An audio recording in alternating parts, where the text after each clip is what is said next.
okay. I'm about to have a good day. No matter what they say. Sun is shining down on me. Birds are singing praise. I'm about to have a good day. In every single way.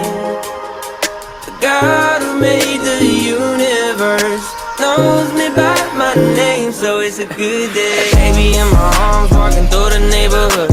Living in the present, I woulda, shoulda, or coulda. I remember back when I was low as a rug.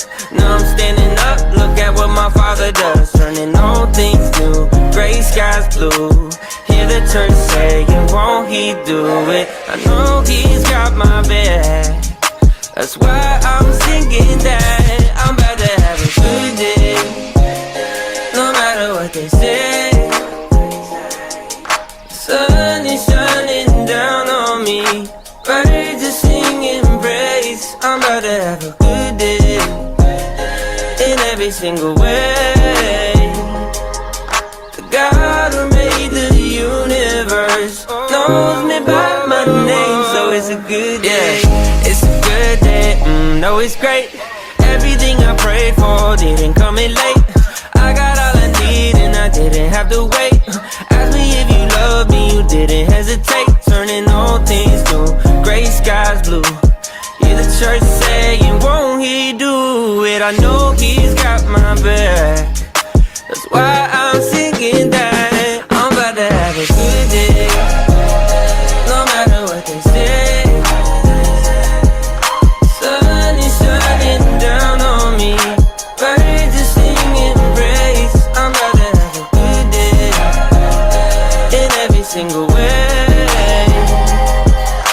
God who made the universe knows me by my name, so it's a good day.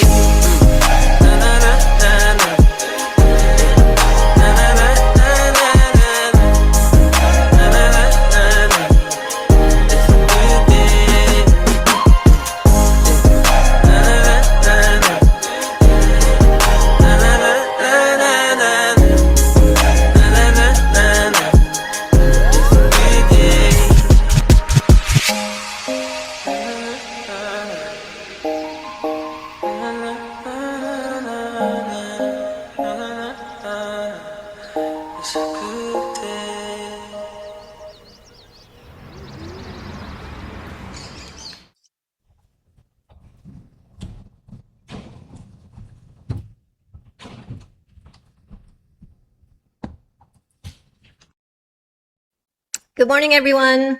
Good morning. It's been a while. Welcome to the live in-person and live Zoom worship service of the Unitarian Universalist Church of Riverside. Thanks for coming out today in the heat and the earlier hours. Our opening hymn this morning is number 20, Be Thou My Vision, from the Gray Hymnal. Feel free to rise and sing as the Spirit moves you. The lyrics will also be projected on the screen. Now, please rise and body your spirit and join us in singing hymn number 20, Be Thou My Vision. I turned the fan on for you.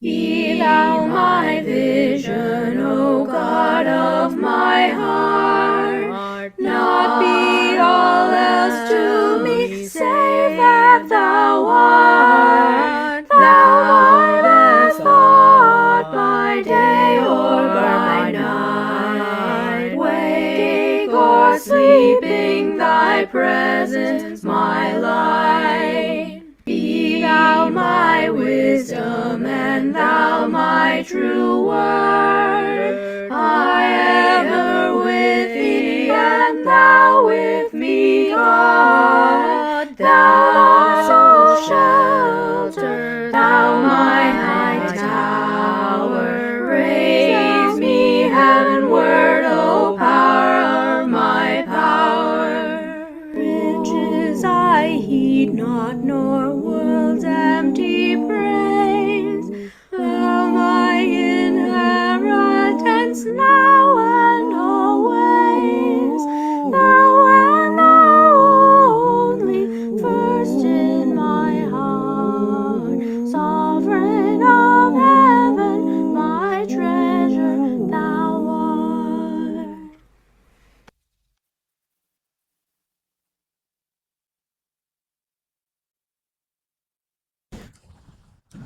Thank you for joining us here in person, and thank you for joining us remotely by Zoom, where we will continue live streaming and posting these services on our YouTube channel for our virtual attendees. I'm Grace Preuss, a member of the Worship Committee, and I will be your worship associate today. Other members of the Worship Committee who make this service possible include Alec Peck, our music coordinator, Adam Wedeking, who monitors our visual and online connections, and Kate Lewicki, who is in charge of our sound system. We welcome you to join us this morning with an open heart and an open mind, and with muted electronic devices, please. We invite you to leave your worries and defenses at the door and trust that what happens in worship is inspiring and powerful. Together, we affirm that this day and our being together can make each of us braver, more compassionate, and wiser as we begin a new day and a new week. Before we move into the service, there are a few announcements we would like to share. We will mention several websites, email addresses, and phone numbers.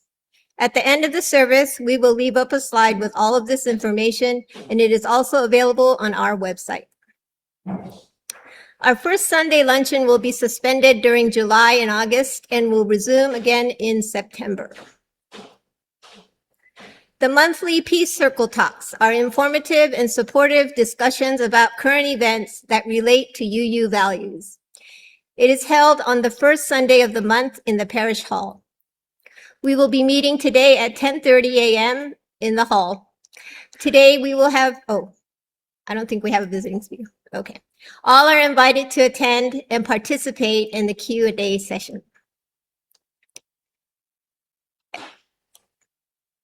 Estuary gatherings are held on the first and third Thursdays from 7 p.m. to 9 p.m. in the parish hall to discuss current events, philosophies, personal endeavors, or any other topic that you could bring to the table in a meaningful manner. The next meeting is on August 6th. Please join us to share stimulating ideas and community. For more information, please see Mairi. Church Council will meet on the first Wednesday of the month in the annex. The next meeting will be at 5:30 p.m. on August 5th. That concludes our announcements for today. Our time together is brief, but it is filled with joy. In that spirit, I invite you to turn to those around you, greet them, welcome them, and share that joy. For those on Zoom, you can use the Zoom wave gesture or just wave at your camera.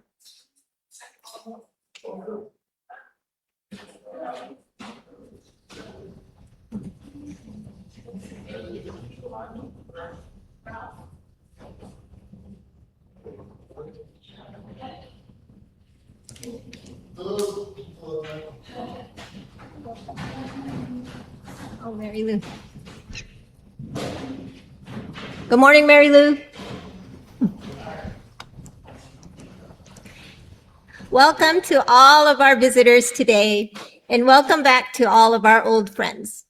We would love to meet you during coffee hour in the parish hall after the service, where you can also find our visitors tablet. Please leave your name before you leave so that we know you are here, and leave your contact information if you would like updates on church events. There will also be a short discussion after the service to share your reflections with us. For those online, the best way to get added to the mailing list is to email the church office at admin@uuchurchofriverside.org. And now I invite you to sit back and take a slow, deep breath as we move into the worship hour. You are welcome to read with me the covenant of our church. Love is the doctrine of this church. The quest of truth is a sacrament, and service is its prayer. To dwell together in peace, to seek knowledge in freedom, and to live in harmony with all the living creatures and planets of the earth. This do we affirm. Today's speaker is UUCR member Mairi Moores. Mairi Moores has been an official member of the Universalist Unitarian Church in Riverside since May 2025, though her awareness of the UU faith and role as a minister within that faith has existed for many more years. She is a longtime resident of the Inland Empire and has been a member of the Inland Empire community for most of her life. When she is not working, she enjoys helping others, spending time with loved ones, time in nature, learning, growing, and goofing off.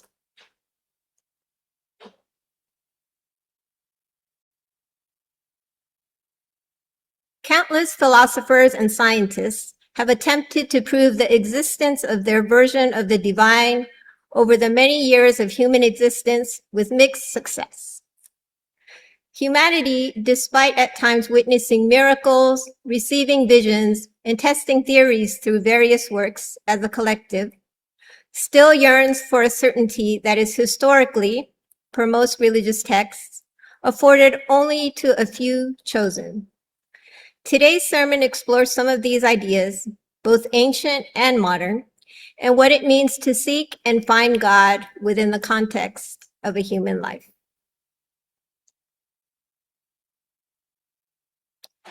We have two lightings of sacred flames. The first is a remembrance candle for the indigenous peoples who continue to cry out for justice and self-determination. We remember that we live off the unceded land of several indigenous peoples, including the Cahuilla, the Luiseño, the Serrano, the Keats, the Cupeño, among others. We light this sacred flame in their remembrance and in recognition of their ongoing struggle for freedom and dignity. We theoretically wait.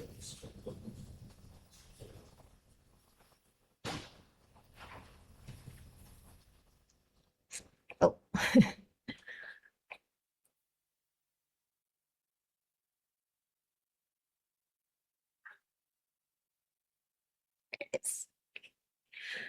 Our second sacred flame is our own chalice, the symbol of our faith.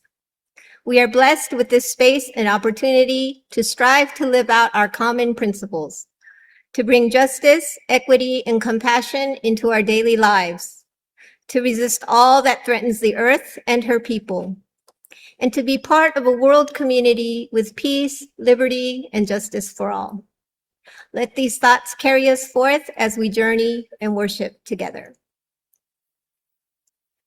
Today's chalice lighting words are, "I light this candle" by Maureen Kwiat Messenberg. I light this candle, calling to the void of me, the brilliant glow of my soul, what is unknown and silent, in shadows so deep, flame of my returning, now calling me.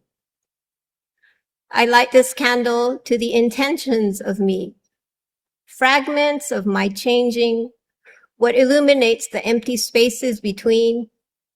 I enter them, becoming whole.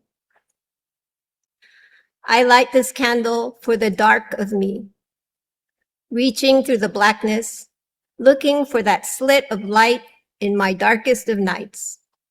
What often seems unfamiliar is often comforting at the same time.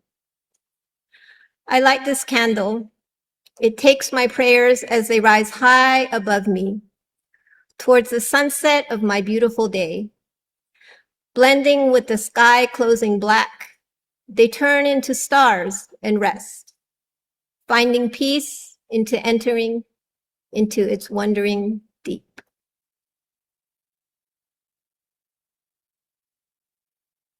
Thank you, Bill.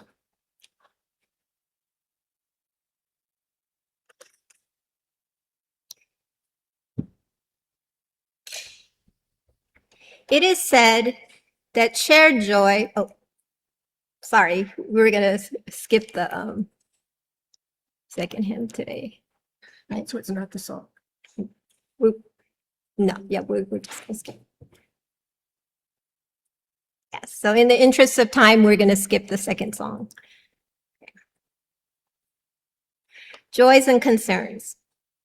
It is said that shared joy is a double joy. Shared sorrow is half sorrow. On the first Sunday of each month, we share the joys and concerns that we have received from you and which you have collected throughout the month. First, I'm going to read the joys and concerns which were given to us. I don't see anything on the script.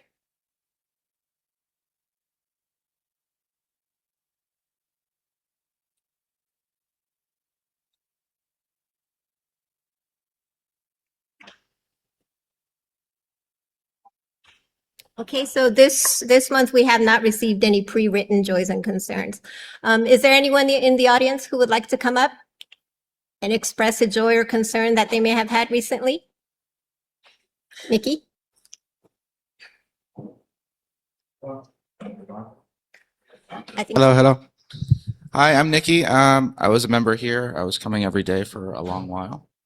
But I had a long-term concern that had me abusing alcohol and giving all my time to someone who probably didn't deserve it. I recently had a mental health crisis. I went through a couple treatment programs, and now I'm in a sober living down the street, just rebuilding, and I am joyful to be back. Thank you, Nikki. Thank you for sharing that. It's good to see you back. Bill?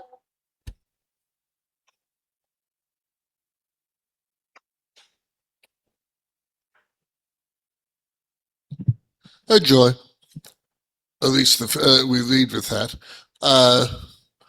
I've got friends around who have actually been really staring long and hard at political issues, the jams, the stuff that holds us up, the stuff that binds us together, the stuff we hope for. So there are sometimes when you can wonder whether anyone is getting emotionally connected in the way that you need when you're trying to better yourself and see where you are in the universe and maybe fix a chunk of the universe as well.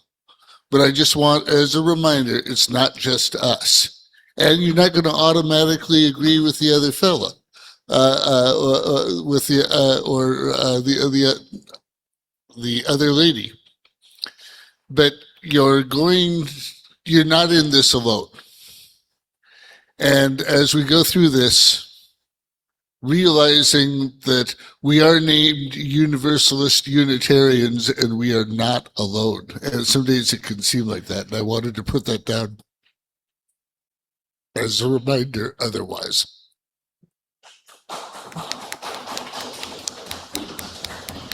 Thank you, Bill. Is there anyone else in the sanctuary who'd like to speak to their joy or concern?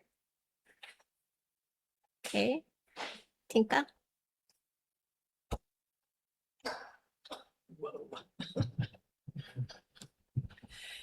Good morning, everybody. My name is Tinka Friend, and I am a longtime member of this church since 1996.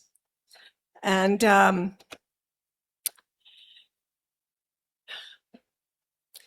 August has always been a difficult month for me, or not always, but I'd say the last couple of decades has been difficult. Tomorrow will be the anniversary of my father's death. And then during COVID, I had one sister that died at the beginning of August, and then another sister that died at the end of August, 1 year apart. So that's part of my sorrow. However, I don't have to sit in my sorrow. I have learned that. And so my husband, Nick, and I are going to try to finish a little bit of the road trip from last year. Many of you remember we were in the middle of a road trip, and on August 2nd, which is today, last year, we were in a car accident, totaled our car, and I broke my neck in 2 places. And the joy is that my spinal cord wasn't affected, and I'm recovering slowly but surely. So Monday, I think, will be the last x-ray that I have to take. And if that seems to show that the broken places are stable, then I won't need to go in for surgery.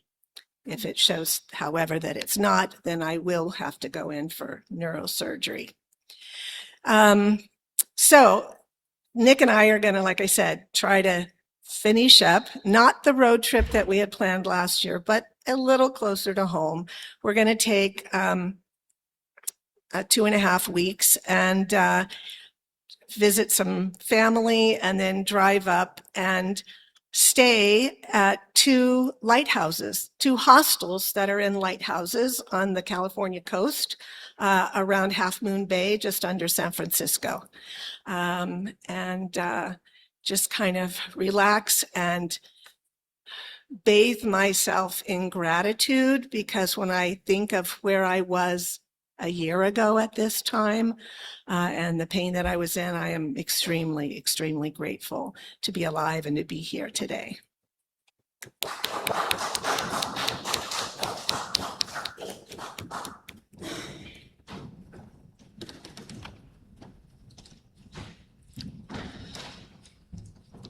My name is Nick Williams, and I am a Universalist Unitarian. It's good to see everybody here today. I too am looking forward to this safe and sane road trip that we're going to take. It's okay, you can laugh. And so the one joy that I have is I've talked to my neurosurgeon, and he's extended my physical therapy for the next probably 6 months or so. So that's good. It'll help me with my walking, I think. And I had another joy. I forgot what it is. I'll be back. Thank you. Thank you, Nick and Tinka. Is there anyone else? Okay, I'd like to voice a concern. We received an email from the church office regarding Dave Mairi.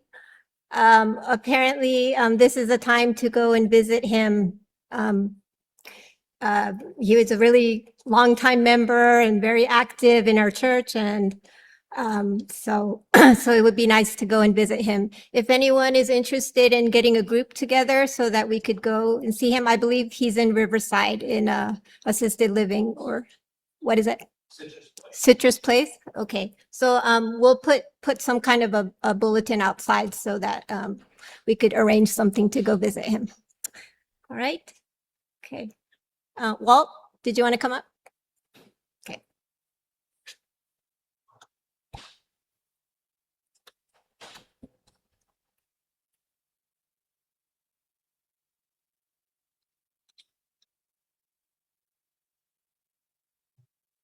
From from the newsletter, I did indeed go and I saw Dave Mairi.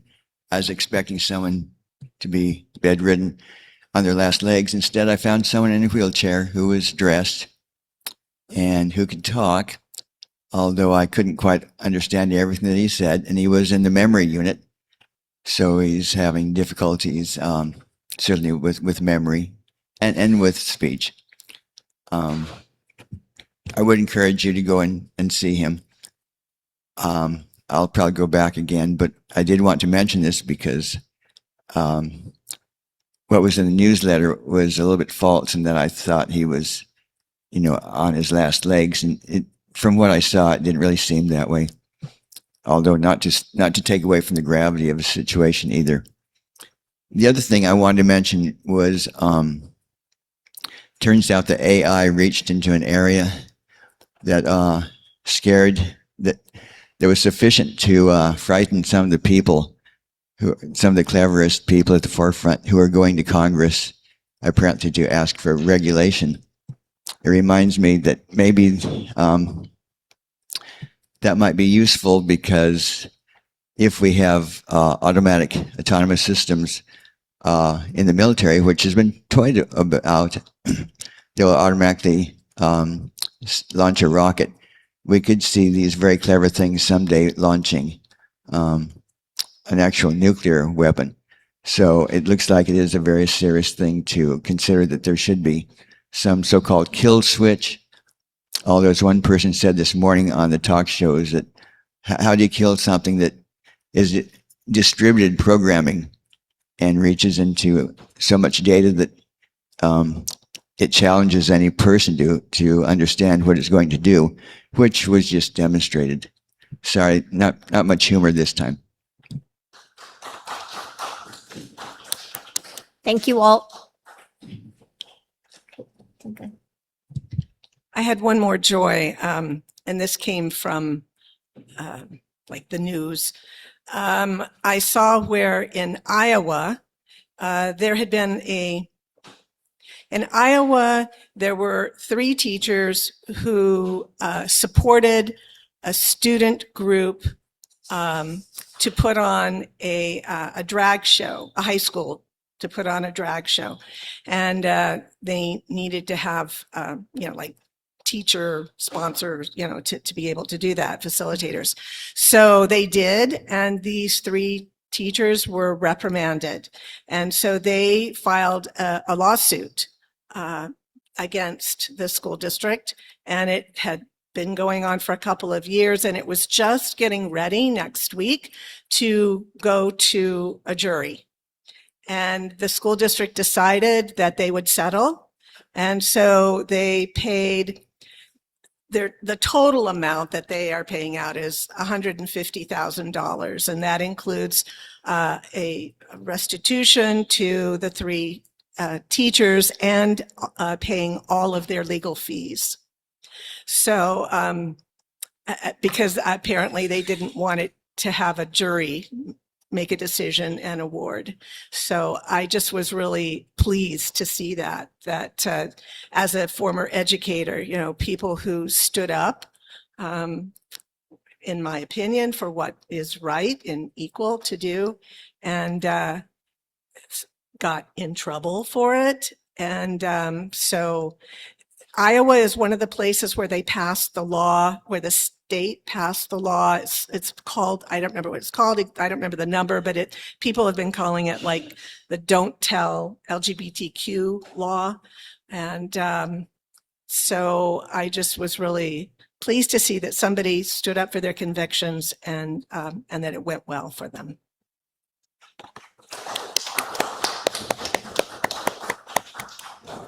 Thank you, Tinka. Anyone else?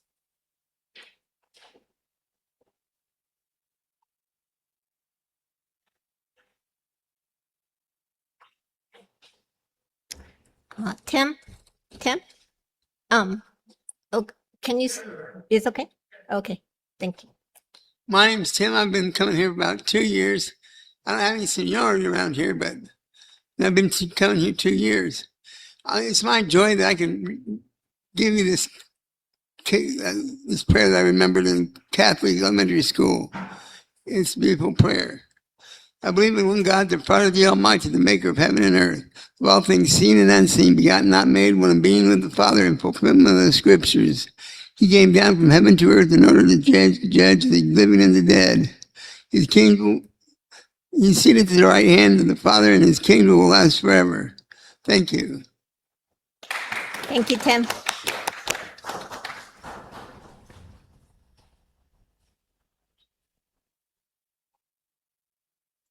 Just as an impulse to come up on with the joy and the sorrow. The sorrow is of the 8 Californians, the 8 servicemen that died at Edwards. And the joy is that since I live in the flight path, I wasn't involved. And I live in the flight path in March. I'm glad to dodge a bullet. That thing looks, big planes taking off, and thought about how that was possible. And then I hear on the news that one of them crashed at Edward. I'm so sorry to hear that. I hope Trump thinks more than once for a change. Thank you, Ralph. Okay, so if there is nothing further, we place a stone in our water chalice to represent the joys and concerns we have shared with our church community and in recognition of those we hold close and have not shared. Thank you, Tinka. May we remember those who have spoken, those they have named, and those we hold in silence in our hearts.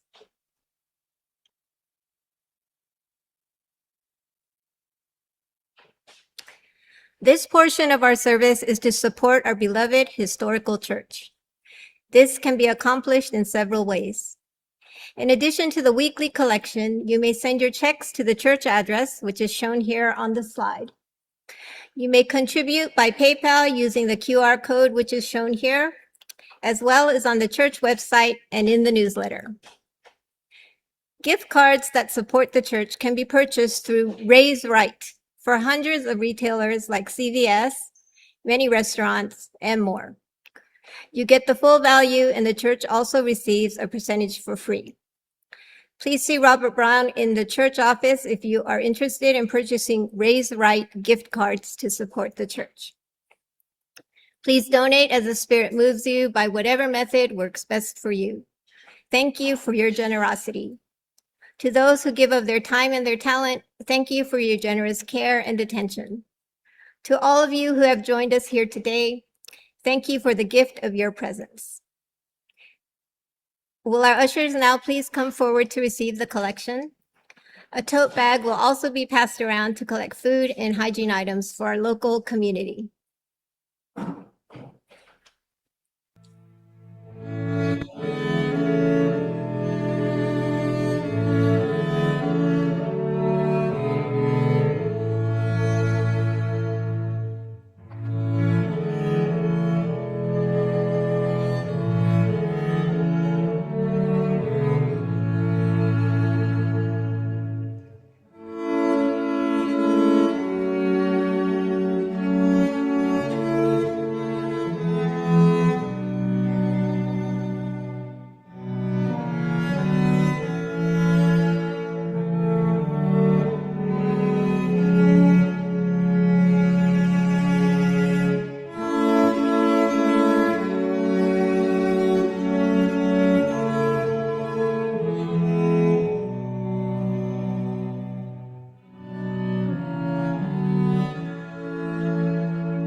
Our next hymn is number 402, From You I Receive, from the Great Hymnal.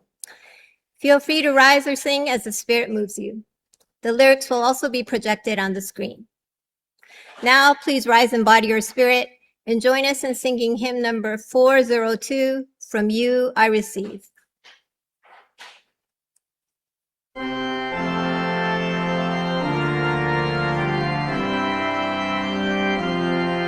From you I receive, to you I give, together we share, and from this we live.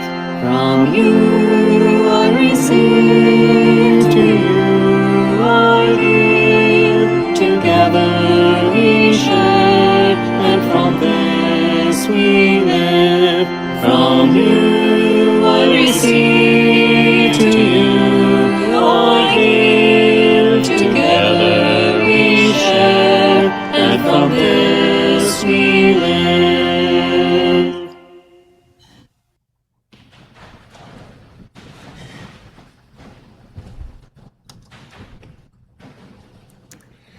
This is the part of the service where we center and ground ourselves in the present moment. Please sit back, relax, breathe in, breathe out. Let your mind quiet down and enter into a peaceful state. Our meditation today is a meditation on the gift of stillness by Carla Russo. Close your eyes. Connect to your own space of stillness or whatever came to mind.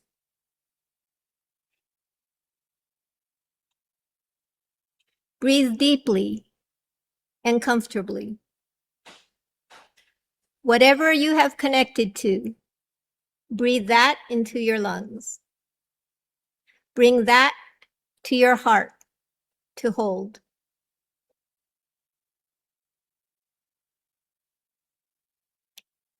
Let it travel through your body, starting at your head, all the way down to your feet.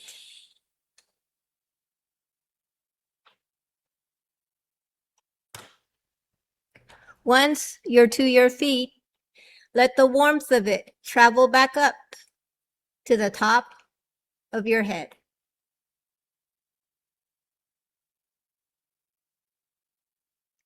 Bring it to your mind. Let your mind imprint it.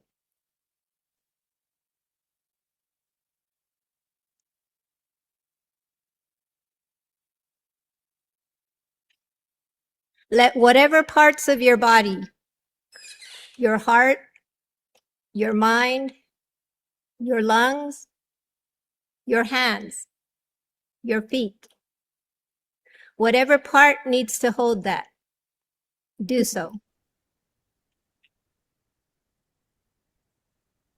Spend a few moments there.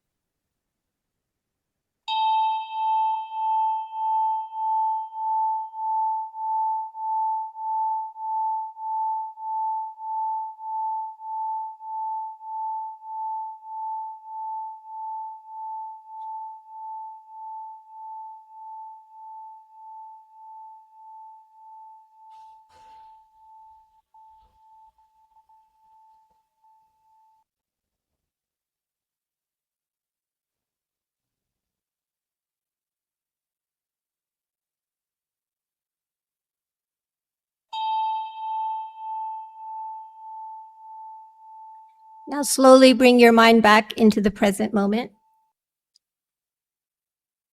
back into the service. Now I would like to introduce Mairi Morse, speaking to us on evidence, evidence of God, excuse me, excerpts, and commentaries. Mairi?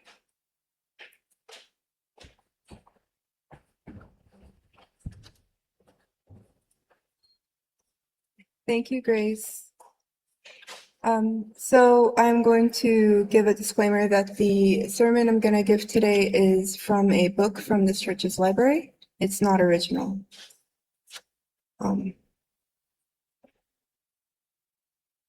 Strange sound, author unknown. This is not from the book. A man is driving down the road and breaks down near a monastery. He goes to the monastery, knocks on the door, and says, "My car broke down. Do you think I could stay the night?" The monks graciously accept him, feed him dinner, even fix his car. As the man tries to fall asleep, he hears a strange sound. The next morning he asks the monks what the sound was, but they say, "We can't tell you, you're not a monk." The man is disappointed, but thanks them anyway and goes about his merry way. Some years later, the same man breaks down in front of the same monastery. The monks accept him, feed him, even fix his car. That night he hears the same strange noise that he had heard years earlier. The next morning he asks what it is, but the monks reply, "We can't tell you, you're not a monk." The man says, all right, I'm dying to know. The only way I can find out what that sound was is to become a monk. How do I become a monk? The monks reply, "You must travel to Earth and tell us how many blades of grass there are and the exact number of sand pebbles. When you find these numbers, you will become a monk." The man sets about his task. 45 years later, he returns and knocks on the door of the monastery. He says, "I have traveled to Earth and I have found what you have asked for. There are 145,236,284,232 blades of grass and 231,281,219,999,129,382 sand pebbles on the Earth. The monks reply, "Congratulations, you are now a monk. We shall now show you the way to the sound." The monks lead the man to a wooden door where the head monk says, "The sound is right behind that door."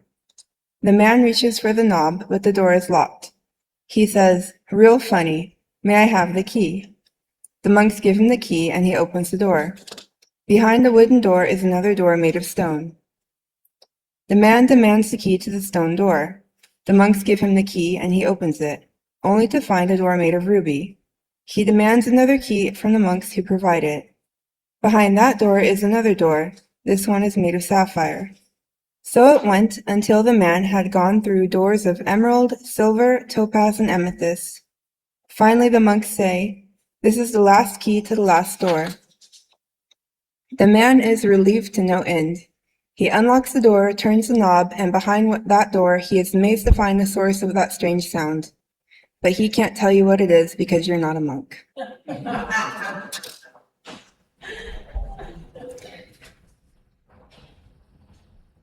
Today, most here today and watching online know that we do not have to be monks to find the evidence of God, but I also cannot directly answer the question of what was behind the door. Instead, I would like to share some of the scientific community's thoughts on God from the last century. Included in today's sermon is an excerpt from a compilation of essays titled "Evidence of God in an Expanding Universe," written in 1958. So those of more current science, please forgive anything that's outdated. This particular essay was written by Marlin Kreider, titled "Identifying Einstein's Creative Force."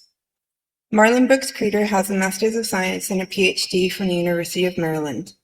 He is a physiologist with Environmental Protection Division, United States Quartermaster's Research and Development Center, Natick, Mass., also Professor of Biology, Eastern Nazarene College, member of American Society of Professional Biologists, National Speleological Society, etc., specialist in metabolism and circulation. Both as an ordinary human being and also as a man devoting his life to scientific study and research, I have no doubt at all about the evidence of God. There is definitely a God, but his existence cannot be proved, nor can he in any way be analyzed by laboratory methods. He is non-physical. He is a spiritual, intelligent, creative, all-sustaining power. But though we cannot use ordinary scientific methods in determining his existence, yet we can study the manifold evidences of his existence in man and in nature at large. Those evidences, to my mind, are clear-cut and convincing. May I state here that many of the so-called theories or facts of science that many people assume to be true are also not proven facts. Many of them are merely indications pointing in the direction of facts, instead of established verities. It's something like a man that you see running out of the back door of your house, which you discover has been ransacked. You do not have proof that he is guilty, but evidence certainly points in that direction. A magistrate weighs the evidence before the proof of guilt is established. In addition, the scientific method is inadequate to demonstrate or prove the existence of every reality. For example, love, undeniably one of the strongest forces affecting man, can defy scientific proof or analysis. Likewise, how can beauty or the appreciation of music be proved to someone lacking appreciation? But who would deny their existence? Evidence of the existence of God, equally as strong as those often accepted as proof in many fields of rational scientific thought, can be found even though conclusive proof for or against the existence of God may be lacking. Our first body of evidence is found in cosmology, in the existence of a universe which is governed by precise forces of nature, and an orderliness which suggests an arranger or organizer. This precision is so great that the path of planets and, more recently, the artificial satellites can be predicted in advance. This preciseness extends to the interaction of electric charges involved in chemical reactions. It allows most physical phenomena to be expressed by mathematical law and formula. Such order, according to common human experience, is the result of an orderly mind. Chaos, rather than order, emerges unless a designing or controlling force is functioning. Another group of evidences lies in the realm of life and organic structure. Of special interest to the writer as a physiologist in the intricacy of design and structure of the human and animal bodies.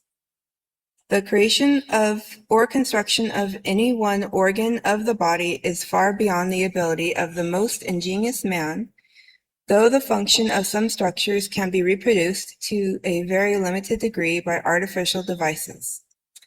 Among these are the artificial lung, heart, kidney, and mechanical brain.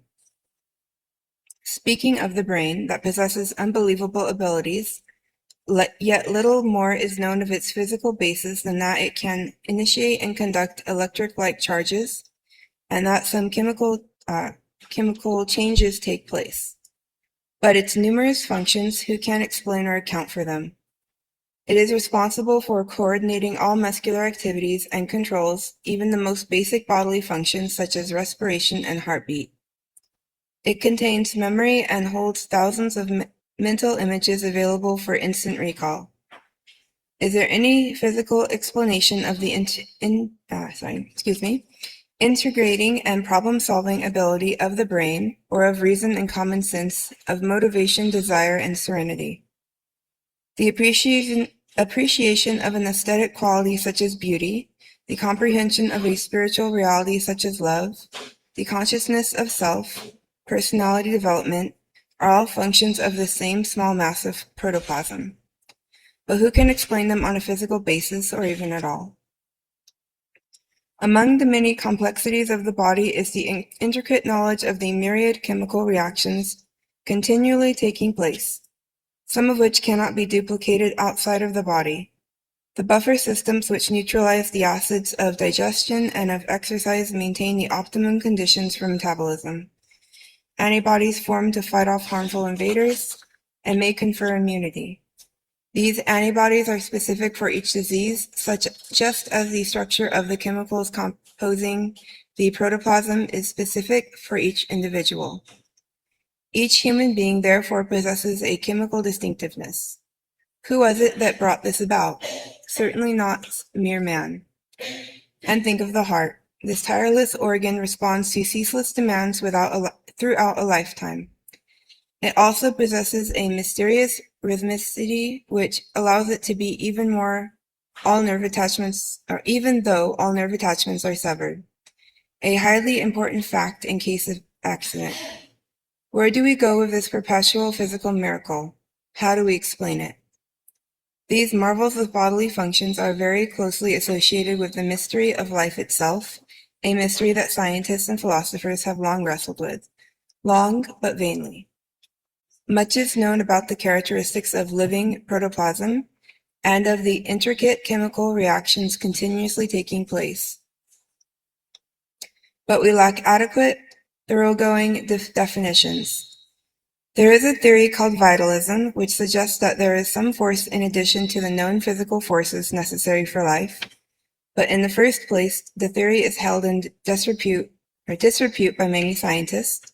And secondly, it too does not explain the real essence of life, nor does it explain by known and measured phenomena the direction and purposefulness that is apparent in the growth and development of every living organism.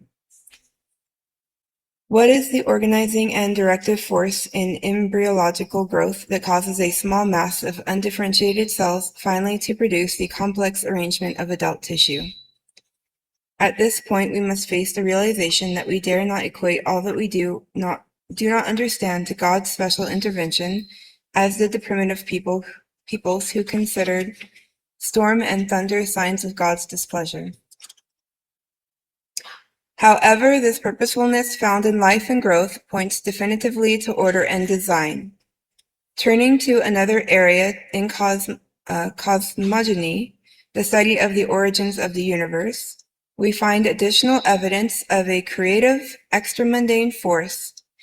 It has been proposed that the first solid matter was formed from the interaction of hot swirling gases, which grew to larger dimensions and split into smaller masses. These smaller masses were flung into space, finally forming the array of heavenly bodies. In similar manner, it has been proposed, life was formed. However, since the time of Pasteur, it has been an accepted scientific fact that life does not arise from non-living matter, thus contradicting this theory of origins. In addition, our laboratories, with their elaborate equipment for producing great varieties of environmental conditions, have succeeded in creating some components of protoplasm, but not of life. The mathematical probability of a chance occurrence of all the necessary factors in the right proportion is almost nil. Even if some substance were created in this manner, there still remains the question of the origin of the initial element or electrical charges, the heat and the physical forces which kept the newly forming masses suspended and moving, and which are now controlling the physical universe. This view of creation also creates other problems.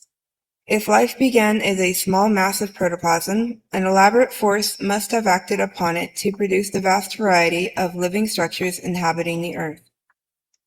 When known scientific mechanisms are examined by which organic evolution of a mass of protoplasm could form the complex man of today, they found inadequate. In the first place, the science of genetics reveals a few types of alteration of the gene, but there is no evidence that these alterations could account for any great complexity of structure. Secondly, the law of the survival of the fittest suggests that some changes take place, but cannot explain the development of the many varieties or species of animals and plants. Furthermore, the study of entropy, or the available energy of the universe, reveals a continual decrease from an initial point. This is in the opposite direction required for organic evolution of simple protoplasm to complex man. Obviously, no one in our present intellectual state will ever have proof of the method involved in creation. But our scientific knowledge reveals so many improbabilities in the completely materialistic explanation that it is more rational to accept as the prime cause a form of special creation and the influences of outside forces. Albert Einstein, in recognizing this intelligent creative force, refers to it as the illimitable superior reasoning power which is revealed in the incomprehensible universe. As stated at the outset, I call this power God. I see at the beginning of the cosmic road not eternal energy or matter, not inscrutable fate, not a fortuitous conflux of primordial elements, not the great unknown, but the Lord God Almighty. I do not consider my position irrational. Mortal men whose reach and ken is so extremely limited, as I have tried to point out in very brief compass, might do well not to bank too much on their ratio, calling this rational and that irrational. In any event, here is where I stand, and this is my belief. So I would like to close the service with a poem, as I doubt that it gave the satisfactory answer of proof that many still seek. I would like to revisit the UU covenant that places the concept of God being a loving God at the center with a poem titled On Love by Kahil Gibran. Then said Amitra, "Speak to us of love." And he raised his head and looked upon the people, and there fell a stillness upon them. And with a great voice he said, "When love beckons you to you, follow him. Though his ways are hard and steep, and when his wings enfold you, yield to him. Though the sword hidden among his pinions may wound you. And when he speaks to you, believe in him. Though his voice may shatter your dreams as the north wind lays waste the garden. For even as love crowns you, so shall he crucify you. Even as he is for your growth, so he is for your pruning. Even as he ascends to your height and caresses your tenderest branches that quiver at the sun, so shall he descend to your roots and shake them with their clinging to the earth. Like sheaves of corn, he gathers you unto himself. He threshes you to make you naked. He sifts you to free you from your husks. He grinds you to whiteness. He kneads you until you are pliant. And then he assigns you to his sacred fire. that you may become sacred bread for God's sacred feast. All these things shall love do unto you, that you may know the secrets of your heart, and in the knowledge become a fragment of life's heart. But if in your heart you would seek only love's peace and love's pleasure, then it is better for you that you cover your nakedness and pass out on love's threshing floor, into the seasonless world where you shall laugh, but not all of your laughter, and weep, but not all of your tears. Love gives not but itself, and takes not but from itself. Love possesses not, nor would it be possessed, for love is sufficient unto love. When you love, you should not say, God is in my heart, but rather, I am in the heart of God. And think not you can direct the course of love, for love, if it finds you worthy, directs your course. Love has no other desire but to fulfill itself. But if you love and must need have desires, let these be your desires. To melt and be like a running brook that sings its melody to the night. To know the pain of too much tenderness, to be wounded by your own understanding of love, and to bleed willingly and joyfully, to wake at dawn with a winged heart and give thanks for another day of loving, to rest at the noon hour and meditate love's ecstasy, to return home at eventide with gratitude, and then to sleep with a prayer for the beloved ones in your heart and a song of praise upon your lips.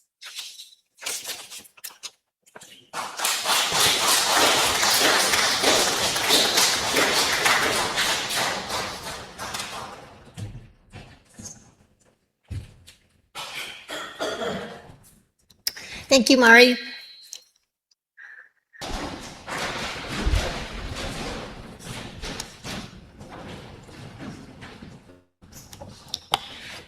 As we end our time together today in spiritual community, may we depart this sacred space, knowing that blessings shall follow us all the days of our lives, if we live in and return to right relationships, if we extend grace and forgiveness to ourselves and to others, if we behold mercy as a spiritual superpower, if we emanate the greater love that holds us close.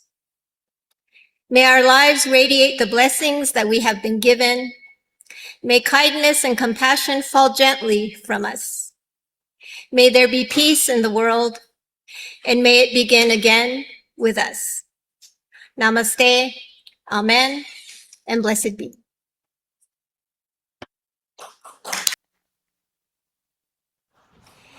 Thank you, Mairi, for sharing your valuable time and insights and the reading with us this morning. It is sincerely appreciated, and we look forward to seeing you again.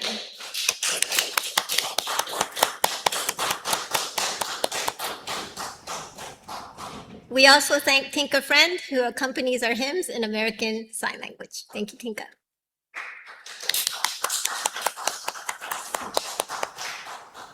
So we will have 10 to 15 minutes for discussion and Q&A here in the sanctuary. In just a minute, for those who wish to share your thoughts and observations on today's topic. Please be aware that this will be included on the video that is posted. Otherwise, you are now welcome to adjourn into the parish hall for coffee hour.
Thank you And I really appreciated at the end the poem that you had from Hildebrand on love. Nick and I celebrated 52 years of marriage this year, and that was an excerpt from that poem that I put on that I drew and wrote in calligraphy on a little piece of paper rolled up with a little ring around it that we had in a basket at our wedding that everyone took. So it really brought me back to my wedding 52 years ago. Thank you.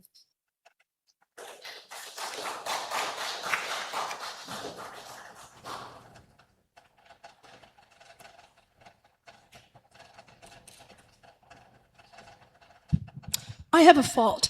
I come late oftentimes, so I might miss the beginning of things, but I get the general impression of the importance from a message, and it's quite lovely that Mairi took the time to bring this to us today. I must admit, because my hearing isn't the greatest, and I really appreciate it when I can hear it better, but from what I heard, and if it goes slow enough so I can kind of figure it out and process it in my old brain, but that's scientific, isn't it? That my bodies aren't working quite as good our bodies don't work as good when we get older. But whether we're old or young, we have a universal connection, and we have to remember that. And we also have to, I think, tied into this love concept would be remembering we're all in it together, people on this planet. If you're all hot today, I think you might understand why that's happening.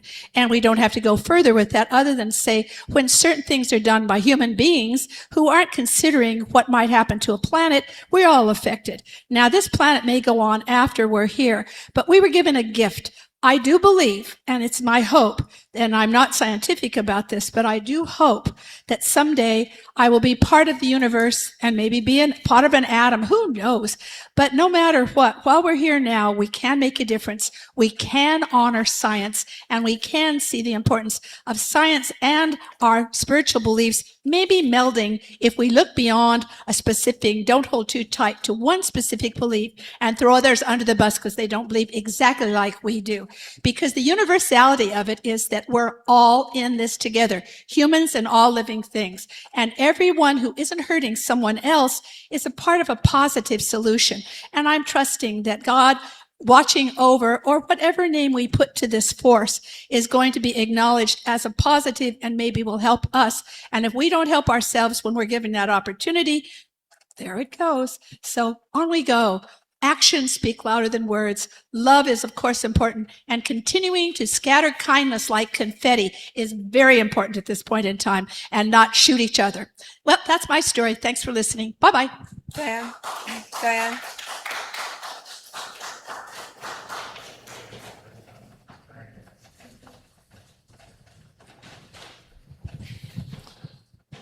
The following theme music is probably necessary. Bum, ba, bum, ba, ba, bum, bum, bum, bum, ba, bum, bum, ba, bum. And why? Because there was an idea once that I ran into that was possibly one of the cooler views of man and God and us continuing to stumble around and catch each other and miss each other at the same time. To do this, you need to look at two objects. One is a disposable camera. The other is Woodstock. The other is Woodstock, the little bird, the little walking bird from Snoopy. Our job, what happened with the camera was that people used to have them at wedding receptions. And they would say, I'm busy being the bride right now, but I want you all to take pictures, catch moments, create moments, and we'll develop the pictures later, but you walk around with your view of reality of what's happening in this holy place, what's happening in this marriage, and we'll get together and look at it later. And so you picture we are all Woodstock with the tiny little disposable cameras. As I look over this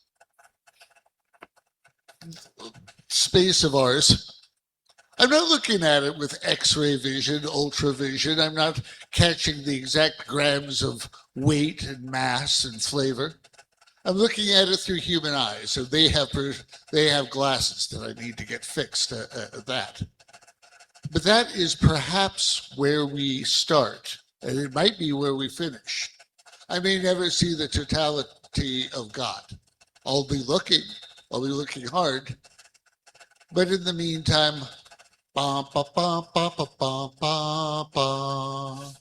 I walk, I take my pictures, I throw it into the bucket at the end of this incarnation, and I wonder.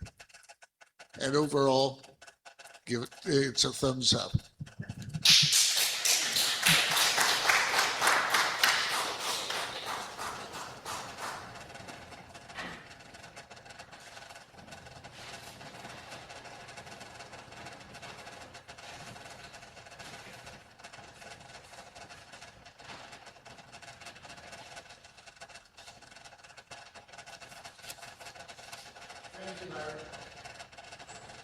You're welcome.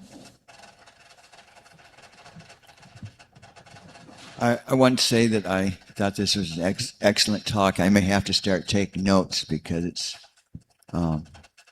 Mari's putting together some very, very good talks.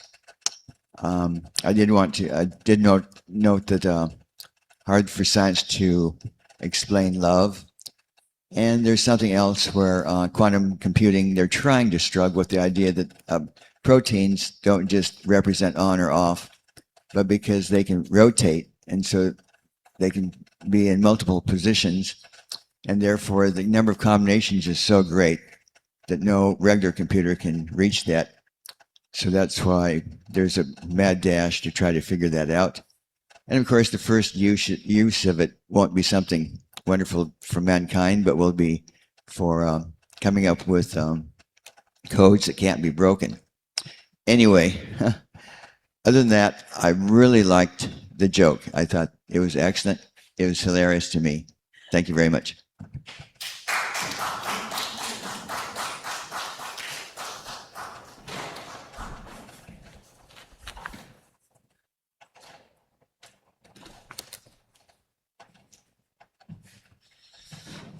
My name's Nick. Thank you, Mari, for a very thoughtful sermon.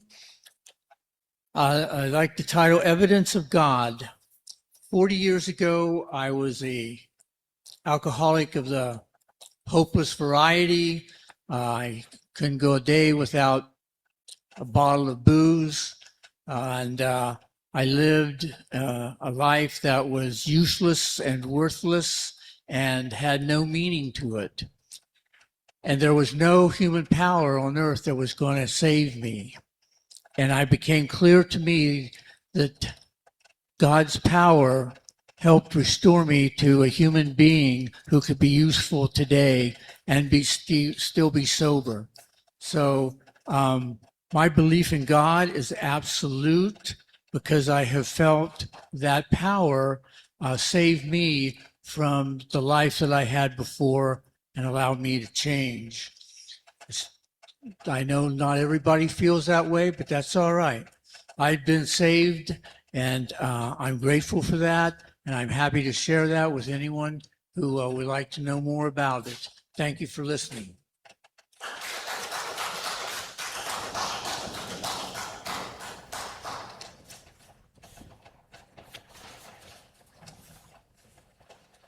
I really like to believe in God.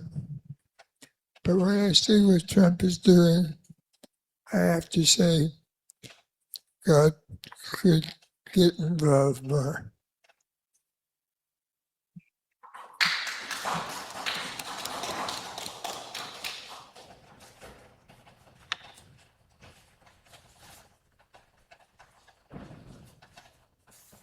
Okay, if there are no more thoughts or comments, then I would like to invite you all to adjourn to the fellowship hall for fellowship hour.